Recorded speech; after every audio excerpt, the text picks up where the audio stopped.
Olá, bem-vindos à nossa aula. Eu sou a professora Dinancy Silva. Convido você para a nossa aula de língua portuguesa que está fantástica. Vamos conhecer o objeto de conhecimento.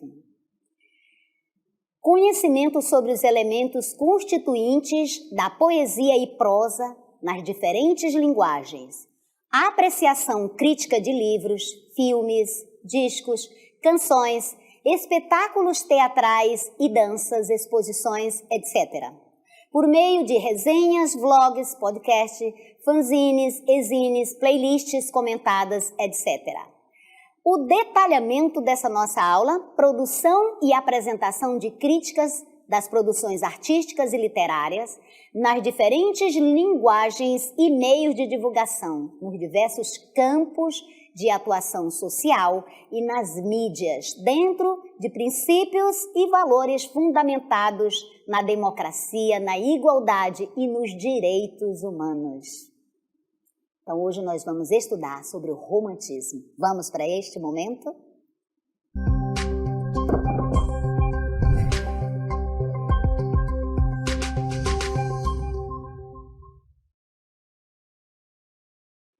Queridos, no século XIX, o idealismo cedeu lugar a uma série de transformações sociais e econômicas ocorridas durante a Revolução Francesa e a posterior Revolução Industrial. E essa série de transformações foi liderada pela burguesia, pela classe burguesa.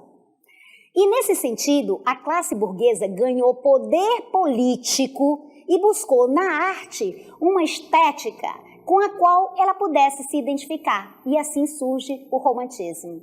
Vamos então entender esse contexto histórico em que surge o romantismo. Veja, o romantismo é o quê? O romantismo é um movimento. Agora, olha a natureza desse movimento. É um movimento estético, literário, político e cultural. É um movimento riquíssimo. O romance, os sofrimentos do jovem Werther, do alemão Goethe, é considerada a primeira obra romântica publicada. É a obra que inicia o romantismo em termos mundiais. Então, seguindo, o que nós vamos ver? Que o ápice do romantismo ocorreu entre os séculos XVIII e XIX, né? O ápice do romantismo ocorreu exatamente entre os séculos XVIII e XIX, e tudo isso em meio à Revolução Industrial e à Revolução Francesa. E essa mudança social, né, política e econômica implicou no fortalecimento da burguesia, da classe burguesa, do nacionalismo e do iluminismo. Então, diante desse cenário, desse contexto político, econômico e social, desse cenário todo, os autores românticos, eles se posicionavam contrariamente ao uso da razão e eles valorizavam o quê? A subjetividade, a força dos sentimentos para compreender o mundo. Eles valorizavam isso. Vamos então, seguindo, entendendo um pouco mais sobre o romantismo. Então, quais são as características do romantismo? O romantismo traz como principais características o egocentrismo. Ou seja, no romantismo, nesse movimento, né, multifacetado, é o indivíduo que vai encarar, né, que vai ser encarado como o centro do mundo. É o seu eu, a sua subjetividade, não mais a razão, certo? É o indivíduo. E você sabe que esse indivíduo é produto exatamente da Revolução Francesa. Subjetivismo é outra característica importantíssima do romantismo. Caracteriza-se pelo predomínio da emoção, do sentimento. E nesse caso, as obras, né, as obras literárias, produção artística e literária, vai apresentar grande função emotiva e centrada principalmente no emissor da mensagem. Por que no emissor? Porque é no eu dele, né? Outra característica importante, então, é que esses autores, eles vão apresentar as suas realidades pessoais, as suas vivências. Por quê? Porque existe a imposição do eu do artista, da sua subjetividade. Então, pode-se citar, por exemplo, a poesia de Castro Alves, né, que vai apresentar claramente a emoção e o subjetivismo de forma enfática. Isso aqui no Brasil, mas ainda estamos falando, né, das características do romantismo como um todo, e isso em termos mundiais. Seguindo, então, vamos observar outras características do romantismo. Já falamos, então, de duas delas, né? Do sentimentalismo agora, é a característica central, né, por assim dizer, e a imaginação criadora do romantismo. O romantismo vai se caracterizar por esse egocentrismo, pela figura do eu, pela exaltação dos sentimentos pessoais do indivíduo, das suas emoções. É o arrebatamento das suas emoções. Então, os poetas, eles se colocavam no centro das discussões e davam enfoque para as suas emoções pessoais. Era assim, então, né, que as obras eram produzidas, centradas no eu, na imaginação criadora. Então, o poeta, né, ele se coloca nessa situação, ele se sente derrotado pelo seu próprio ego e muitas vezes ele se sente frustrado. Essa frustração, ela advém exatamente daquelas promessas que a Revolução Francesa e a Revolução Industrial colocou, né, uma nova forma de pensar, de ver o mundo, mas que não foram cumpridas. Então, ao longo, o tempo foi passando e os escritores, os poetas foram percebendo, né, que essas promessas não se cumpriam e houve, então, essa frustração. Então, o movimento romântico propõe fugas da realidade através do abuso do álcool, do ópio, né? Então, há essa fuga da realidade cotidiana, dessa realidade do momento e também a fuga, a evasão das evasões, ou seja, para a morte. E o nacionalismo? O nacionalismo também é uma característica importantíssima do romantismo. Os românticos, eles exaltam o nacionalismo de forma exacerbada. Então, o nacionalismo é uma característica importantíssima do romantismo e os autores vão exaltar o nacionalismo da sua nação, do seu país, de forma exacerbada. Nós temos o caso aqui do Brasil, vão incentivar o amor pela própria pátria, pela sua própria nação e pela criação de um herói nacional. Ou que bom que todos nós ainda tivéssemos tanto amor assim pela nossa pátria. Então, para os europeus, esses heróis, preste atenção, final do século XVIII e início do século XIX. Para os europeus, esses heróis, né, nacionais, esse amor, essa exaltação, elas são mostradas nos cavaleiros medievais, né? Mas no Brasil, quando o romantismo chega ao Brasil, que não tivemos, né, a época medieval, não tivemos cavaleiros, os heróis vão ser representados pelos índios, né, demonstrando a sua valentia, a sua coragem, né, a sua bravura, e pela natureza, a exaltação da natureza. A natureza aqui vai ser também muito exaltada, né, como parte do nacionalismo e como característica do romantismo. A liberdade. A liberdade é outra característica importantíssima do romantismo. Então, pode-se dizer que a expressão principal do romantismo é liberdade. A liberdade que pode ser vista em diversos campos, no campo político, no campo econômico e no campo artístico. Então, a liberdade, junto com o eu, com a emoção, com a liberdade de criação, né? Com a exaltação da natureza, do nacionalismo e com a exaltação, a exacerbação dos sentimentos são características importantes. Mas a liberdade no campo político vai ser exatamente expressa pela superação do absolutismo. Lembra que a Revolução Francesa põe fim, não é, à aristocracia e surge a burguesia com a tomada do poder, né? Ganha o poder político e vai ser representada, vai buscar na arte essa nova representação dos seus ideais, dos seus valores. No campo econômico, né, nós temos o liberalismo do laissez-faire e laissez-passer. O meu francês não é maravilhoso, não é bom, né? Porém, no campo artístico, nós temos o quê? A derrocada, né, das regras e preceitos clássicos. Já não temos aqui os modelos greco-latinos, né, que prescreviam determinadas regras, né, a beleza do clássico, as proporções, não. No romantismo nós temos liberdade, liberdade na forma, liberdade do pensamento, da criação. Então, na época em que surgiu a corrente romântica, né, foi contado como uma corrente revolucionária, porque muda mesmo, né? Estava rompendo, assim, com os padrões tradicionais da escrita e da arte, né? Da arte clássica.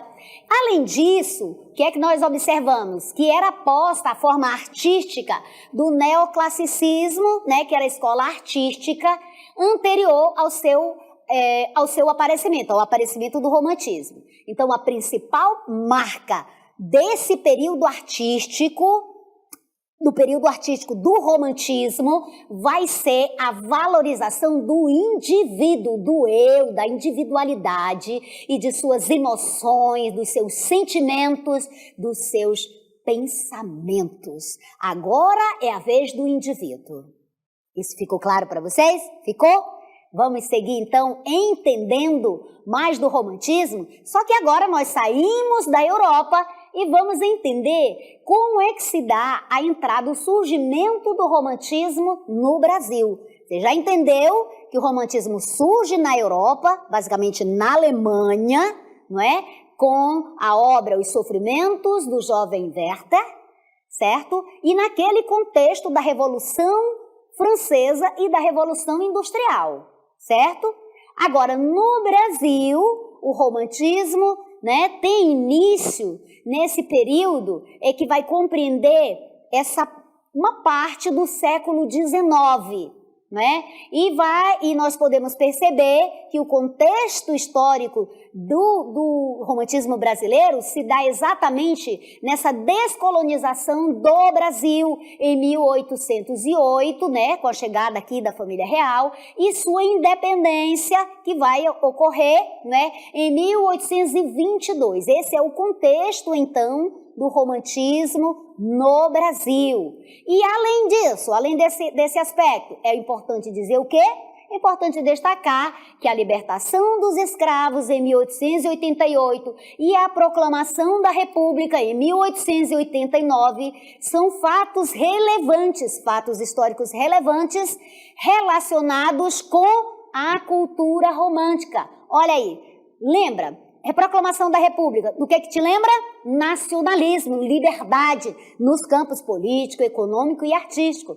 Libertação dos escravos, tudo tem a ver com essa nova visão de mundo, né, que tem início lá na Europa e que chega aqui. As colônias, o romantismo se espalhou rapidamente por toda a Europa e pelas colônias, né, como no Brasil e outras colônias dos países europeus. Assim como na Europa, nas antigas colônias, como o Brasil, né, esses movimentos que eram contrários à submissão imposta pelas metrópoles estrangeiras, né, eles surgiram. Aqui nós temos no Brasil um exemplo, né, que foi um pouquinho antes, que foi a Inconfidência Mineira, né, durante os anos que antecederam o romantismo, porque essas ideias já vinham de lá da Europa, né? Os filhos dos ricos fazendeiros iam para a Europa estudar e traziam essas ideias, esses ideais libertários, certo?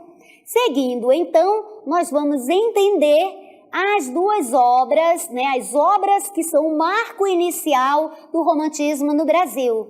Então, nós temos, segundo, né, a história, duas obras que são considerados os marcos iniciais do romantismo no Brasil, né?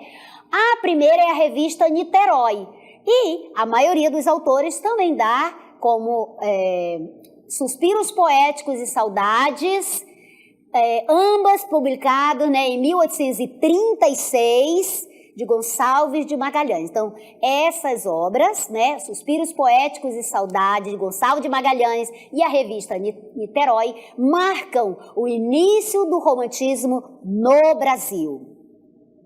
Então, dentro do romantismo brasileiro, nesse contexto, é possível observar que essa produção literária do romantismo se dá na prosa e na poesia. Então, você vai observar na poesia três gerações românticas. Nós temos a geração dos indianistas, que é a primeira geração. Nós temos a geração dos ultrarromânticos, segunda geração. E nós temos a terceira geração, que é a chamada geração condoreira.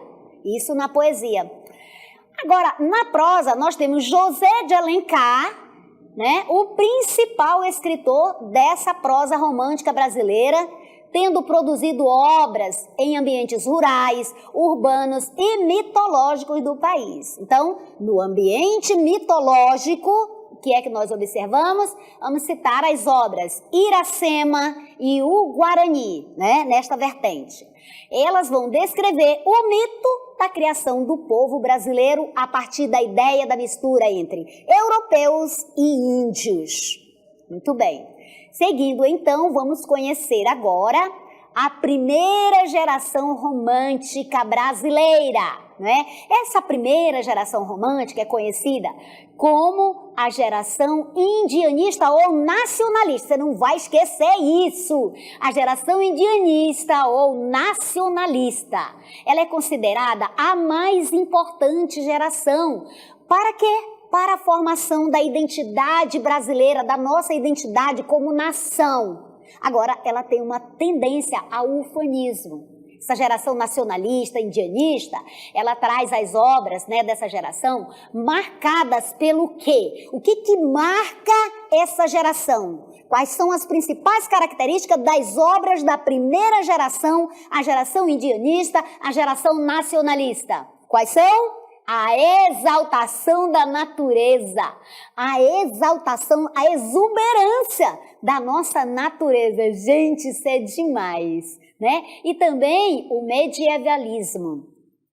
Outra coisa, a figura, né, do índio aqui tem, né, assim, o seu máximo, tem o ápice, a exaltação do índio. O índio aqui, ele é comparado àquele cavaleiro medieval. A exaltação dessa figura do indígena, né, que aí, no contexto da primeira geração, criou a expressão indianista, deu nome, né? Então, os principais autores desse período, dessa primeira geração indianista, nacionalista, foram Gonçalves Dias, Gonçalves de Magalhães e Araújo Porto Alegre.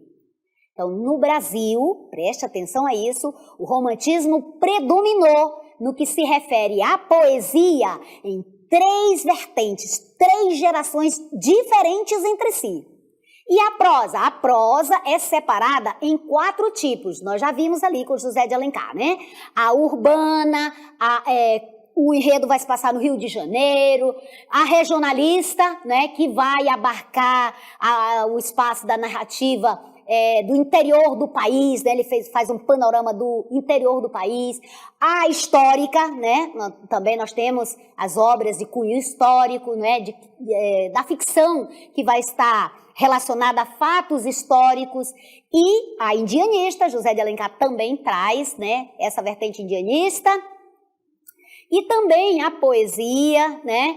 Nós percebemos todos os traços indianistas. E o romance e o teatro também procuraram revelar os vários e diferentes aspectos do Brasil e do homem brasileiro. Então, os sentimentos de amor à pátria, da grandeza do território brasileiro, da beleza, da majestade, assim, da nossa natureza, estão expressos. O que é que vai caracterizar, então, a primeira geração romântica? O nacionalismo, o patriotismo, que mais? Através da descoberta desses aspectos, né? Da paisagem local, do tropical da nossa natureza. Muito bem. Seguindo, então, o que é que nós vamos observar? Vamos observar aqui um fragmento de uma obra de José de Alencar. Vamos conhecer aqui. Iracema, veja, verdes mares bravios de minha terra natal, onde canta a jandaia nas frondes da carnaúba. Verdes mares que brilhais como líquida esmeraldas aos raios do sol nascente, pergolando as alvas praias ensombradas de coqueiros. Serenai, verdes mares, e alisai docemente a vaga impetuosa, para que o barco aventureiro manso resvale à flor das águas. Veja a romantização, verdes mares bravios de minha terra natal. Olha a exaltação da natureza aí, onde canta a jandaia nas frondes da carnaúba. Veja nossa flora e fauna exaltadas aí. Verde mares, que brilhais como líquida esmeralda aos raios do sol nascente. Gente, é a exaltação da natureza, certo? Muito bem. Serenai, verdes mares, e alisai docemente a vaga impetuosa. Então aqui você viu, não é? Um fragmento de uma produção literária do romantismo, dessa primeira geração prosa, tá? Da parte da prosa. Muito bem. Seguindo, então, nós vamos ver aqui os autores, os principais autores e as principais obras da primeira geração romântica. Nós temos quem aqui? Nós temos como principais autores Gonçalves de Magalhães, seguido de Gonçalves Dias, né, são os principais autores da primeira geração romântica. As principais obras dessa primeira geração romântica, nós temos aqui. Nós temos Suspiros Poéticos e Saudades, publicado em 1836, lembre-se que também junto da revista Niterói, de Gonçalves de Magalhães. Essas são, né, essa é a obra considerada o marco inicial do romantismo no Brasil, junto com a revista Niterói. Temos também Últimos Cantos, de 1851, Os Timbiras, de 1857, de Gonçalves Dias. Gente, gostaria tanto de recitar para vocês os Timbiras. Sugiro a você que leia esse poema, é maravilhoso. Temos de José de Alencar, né, as obras O Guarani, Iracema, que li um trechinho para você, e o Birajara. Então, esses são os principais autores e as principais obras do primeiro momento do romantismo no Brasil. Agora vamos entender sobre a segunda geração romântica.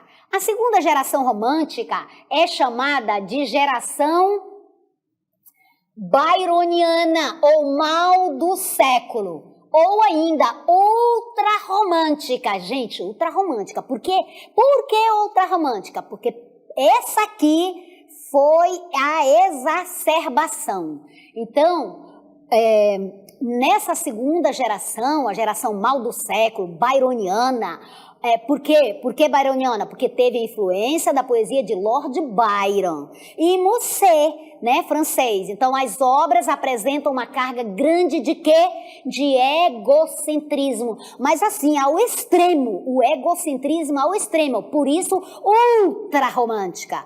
Teve também o negativismo, o pessimismo, a desilusão. Gente, esse pessimismo aí, eles adoravam a morte também, né? Era péssimo, a desilusão, certo? Então, a principal característica é a busca pela fuga da realidade, lembrando que essa fuga é pelo desencanto daquelas promessas que não foram cumpridas, certo? Então, eles se desencantaram, fogem da realidade, vão lá para o passado, né? Achavam que a época medieval era muito melhor. E também fogem para a morte.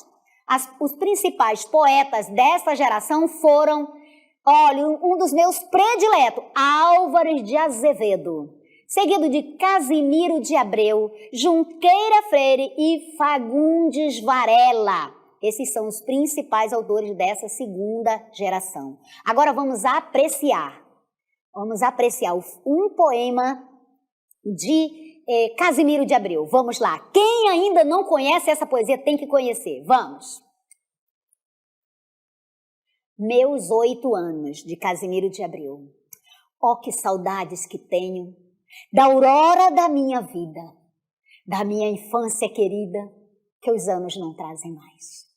Que amor, que sonho, que flores, que amor. naquelas tardes fagueiras, à sombra das bananeiras, debaixo dos laranjais. Oh, que saudade que eu tenho da aurora da minha vida, da minha infância querida que os anos não trazem mais. Que amor, que sonho, que flores, naquelas tardes fagueiras, à sombra das bananeiras, debaixo dos laranjais. Como são belos os dias do despontar da existência. Respira alma inocência, como perfumes a flor. O mar é lago sereno, o céu um manto azulado, o mundo um sonho dourado, a vida um hino de amor. Que aurora, que sol, que vida, que noite de melodia, naquela doce alegria, naquele ingênuo folgar. O céu bordado de estrelas, a terra de aromas cheia, as ondas beijando a areia e a lua beijando o mar. Oh, dias da minha infância! Oh, meu céu de primavera! Que doce a vida não era naquela risonha manhã. Em vez das mágoas de agora, eu tinha nessas delícias de minha mãe as carícias e beijos de minha irmã. Livre filho das montanhas, eu ia bem satisfeito, da camisa ao aberto peito. Pés descalços, braços nus, correndo pelas campinas, à roda das cachoeiras, atrás das asas ligeiras das borboletas azuis.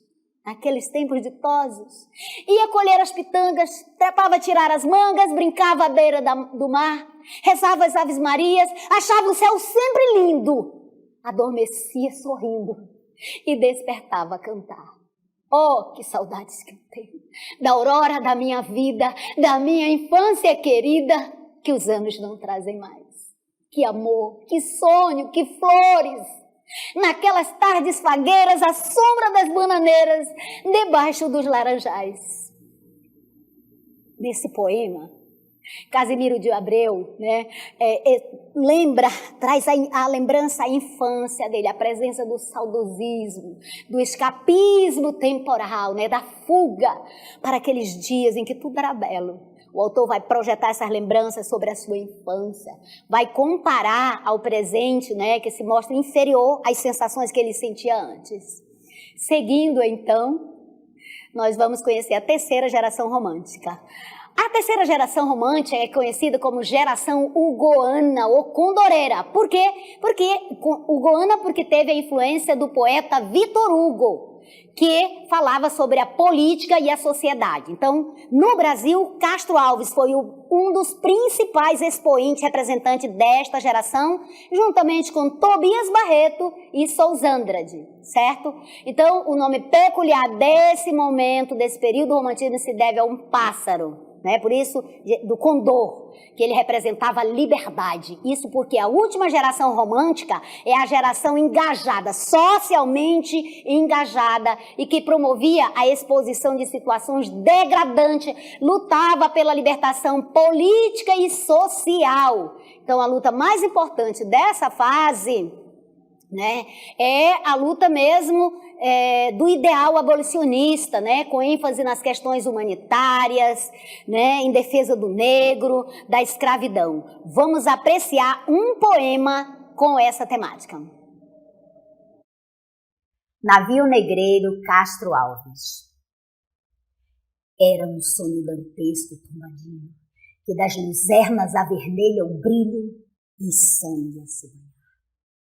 Tinir de ferros, estalar de açoites, legiões de homens negros como a noite, horrendos a dançar.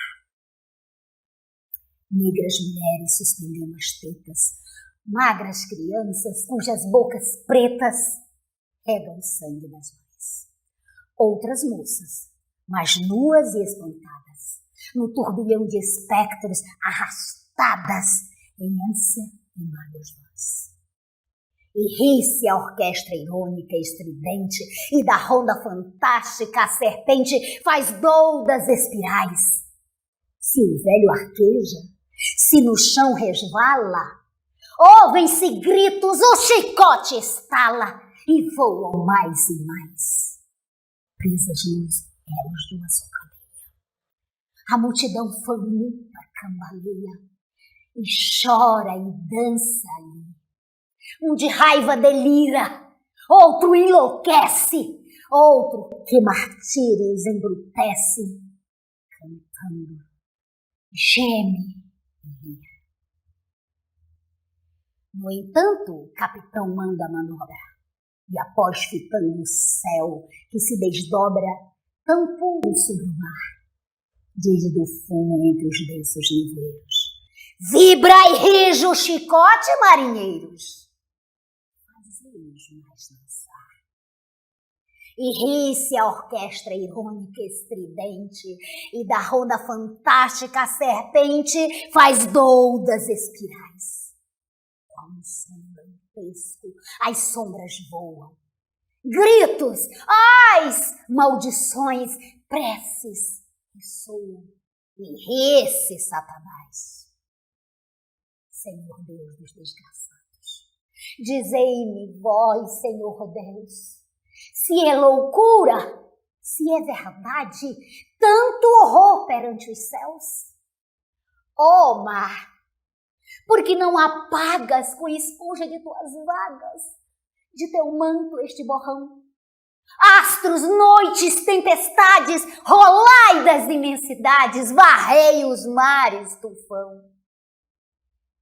Quem são estes desgraçados que não encontram em vós mais que o rir calmo da turba que excita a fúria do algoz? Quem são? Se a estrela se cala, se a vaga à pressa resvala, como um cúmplice fugaz perante a noite confusa, dize-o tu, severa musa, musa libérrima, audaz. São os filhos do deserto, onde a terra expôs a luz, onde vive em campo aberto a tribo dos homens nus. São os guerreiros ousados, que com os tigres mosqueados combatem na solidão. Ontem simples, fortes, bravos, hoje míseros escravos, sem luz, sem ar, sem razão. Você viu aqui um poema de Castro Alves e as características do romantismo presente aí, especialmente o engajamento social.